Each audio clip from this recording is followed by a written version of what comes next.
कशा पोट्टू? मस्त, एक नंबर. मस्त तर आले पाहिजे माणसानं. स्वतःला काहीच कमी नाही समजायचं, काहीच नाही. एक गोष्ट लक्षात ठेवायची की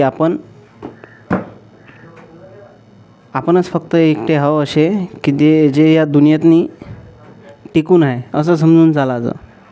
मी हाव माझ्या जागेवर म्हणूनच मी जिवंत आहो.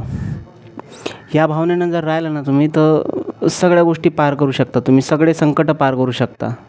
काहीच स्वतःला कमी नाही समजायचं. नाही तर मग कोणी गाडी घेऊन फिरते, कोणापाशी वावर आहे, कोणापाशी पैसा आहे, नोकरी आहे, हे आहे ते आहे, अशा लय गोष्टी राहते. मग त्याच्यासोबत आपण कंपॅरिझन करतो की नाही बा याच्यापाशी हे आहे आणि माझ्यापाशी काहीच नाही. माझ्यापाशी काहीच नाही, आपल्याचपाशी सगळं काही आहे. आपण या रेसमध्ये सगळ्यात समोर आहो. कारण की आपल्या जागेवर जर दुसरा असता तर टिकू शकता, म्हणजे टिकला नसता. आणि आपण हाव म्हणून हे आपलं जीवन चालू आहे. दुसरा असता तर टिकला नसता. अशा गोष्टीनं जर तुम्ही समोर गेले तर लय काही गोष्टी तुम्ही जीवनात करू शकता. कारण की रावणाचं एक म्हणणं आहे, रावणाचं ते म्हणणं तुम्ही ध्यानातच ठेवलं पाहिजे. एको अहम द्वितीय नास्ति, न भूतो न भविष्यती. म्हणजे माझ्यासारखा मीच, दुसरा कोणीच नाही. ना भविष्यात ना भूतात म्हणजे भूतकाळात.